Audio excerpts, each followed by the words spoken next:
L'isterectomia radicale è un intervento chirurgico che io ho eseguito perché avevo un tumore alla cervice uterina e non ho nella pratica più l'utero e quindi non è materialmente praticamente possibile essere madre. Tuttavia penso che non è vero che chi non sperimenti la maternità proprio come atto fisico e come atto psicologico non possa comprendere fino in fondo alcune cose legate poi alla maternità. Penso che ci siano tantissimi modi per essere un genitore e penso che questi modi possiamo ritrovarli in tantissime cose. Generare veramente molto di più rispetto a quello che si pensi. Sono Melissa Aglietti e sono nelle Marche. Oggi voglio raccontarvi la storia di Laura, una ragazza che a causa di una malattia si è dovuta sottoporre all'asportazione dell'utero e che a partire da quel momento ha cominciato a chiedersi che cosa volesse significare per lei e per chi come lei sarà sottoposto a questo tipo di intervento diventare madri o genitori. Questo però l'ha portata a sperimentare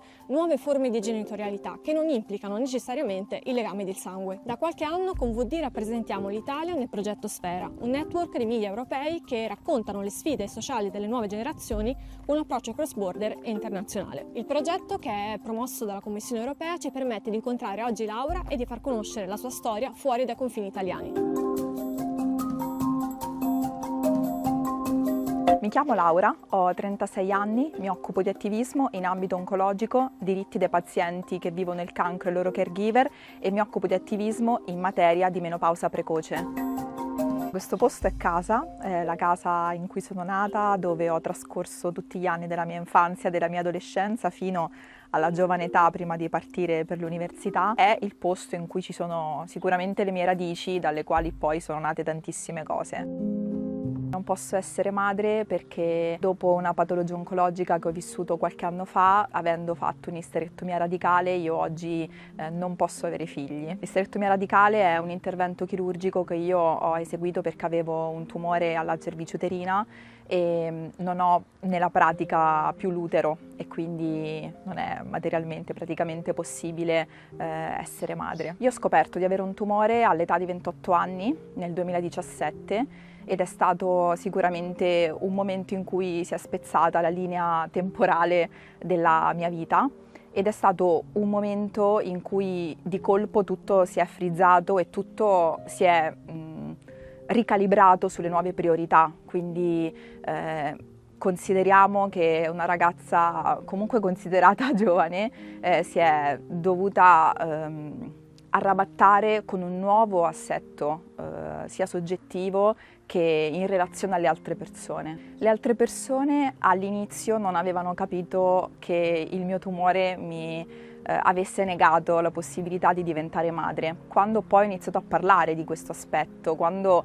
ho iniziato ad avvertire i primi sintomi della menopausa precoce, tutto parlava di questo, ho iniziato anche a parlarne con le persone intorno e sicuramente all'inizio ero un po' più silenziosa su questo aspetto, mentre poi sono arrivata a parlarne praticamente ovunque perché credo che sia importante farlo. Sicuramente l'esperienza della maternità fa vivere i concetti ad essa collegati in maniera molto soggettiva, quindi sicuramente non potrò capire ad esempio l'esperienza del parto o che cosa si prova prima a contenere un bambino o una bambina e dopo, perché sicuramente ci sono tutta una serie di portati emotivi legati a questo. Tuttavia penso che non è vero che chi non sperimenti la maternità proprio come atto fisico e come atto psicologico non possa comprendere fino in fondo alcune cose legate poi alla maternità. Penso che ci siano tantissimi modi per essere un genitore e penso che questi modi possiamo ritrovarli in tantissime cose. Ad esempio nella mia vita ho creato un'associazione di volontariato in ambito oncologico e ogni giorno ci ritroviamo ad aiutare tantissime persone. Mi sento un po' madre di questa associazione e la tratto un po' da figlia. Mi sento madre di tutte le allieve o miei allievi del corso di improvvisazione teatrale perché penso che vederli tutte le settimane, avere a che fare con le loro emozioni, maneggiare le loro emozioni sia qualcosa di importantissimo e mi sento madre delle mie produzioni che possono essere libri, podcast, generare veramente molto di più rispetto a quello che si pensi.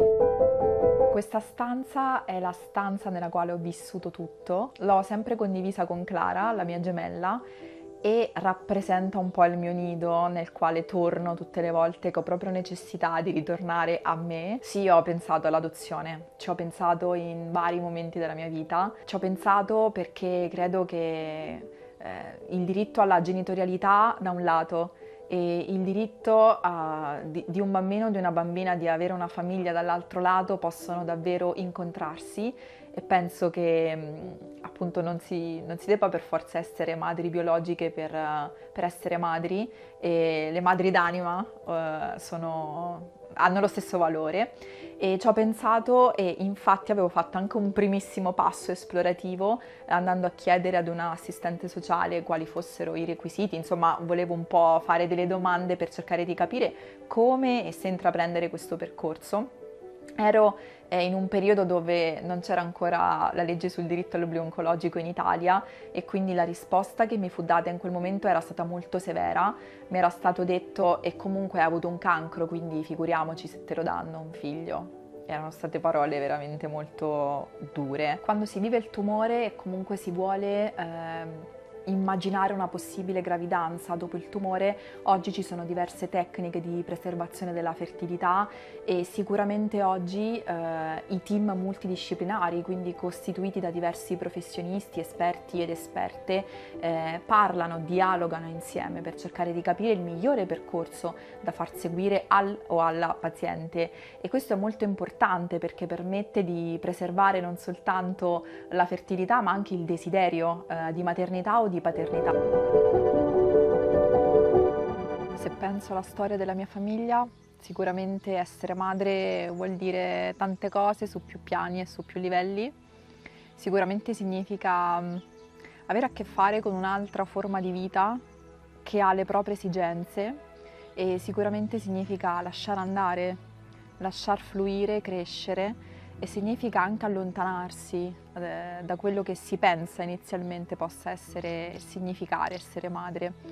E è semplicemente un atto d'amore, un atto di libertà e tanta decostruzione. Famiglia per me è il posto in cui torno sempre, è la radice, ma famiglia è proprio molto più concettuale e sempre meno pratico, tant'è che io faccio ricomprendere nella mia famiglia tante persone che ho scelto come parte della mia cerchia vitale al di là dei legami di sangue. È stato secondo me un bel salto verso un approccio diverso alla famiglia, e poi crescendo sempre di più io penso che il concetto di famiglia sia appunto un fatto di scelta. Io oggi posso scegliere con chi condividere questo valore e questo concetto, e questa è praticamente la chiave lasciata sulla toppa. Vuol dire che tutte le persone che noi scegliamo, che sono nel nostro nucleo, avranno sempre la chiave là, messa là, come si faceva un tempo, che si lasciava aperta la porta a qualsiasi ora del giorno e della notte. Questa è una metafora meravigliosa secondo me da attuare con le persone che si amano. Nessuno mi ha mai chiesto come stessi realmente senza l'utero, cioè proprio se il mio corpo lo sento proprio materialmente, tecnicamente diverso, e che cosa questa diversità ha portato a sperimentare a livello emotivo, e magari chiedermi perché sono arrivata a pensare alcune cose rispetto alla maternità, cioè qual è stato il processo proprio intimo. E tutto questo lo dico perché io ho vissuto tanti momenti in dialogo fitto proprio con lo spazio del mancato utero. Vorrei innanzitutto creare una famiglia d'anima, proprio come dicevo prima, una famiglia che sappia esserci a modo proprio, senza troppi vincoli, ma semplicemente unendo le nostre idee, i nostri valori, anche legati all'ambiente, al modo di interpretare, di leggere il posto che abitiamo, che è la nostra terra, il nostro pianeta. E per quanto riguarda l'idea di adozione, io non l'ho abbandonata completamente, anzi vorrei un po' capire come si sviluppano le relazioni e le dinamiche. Vorrei tenere quella porta sempre aperta, poi chissà.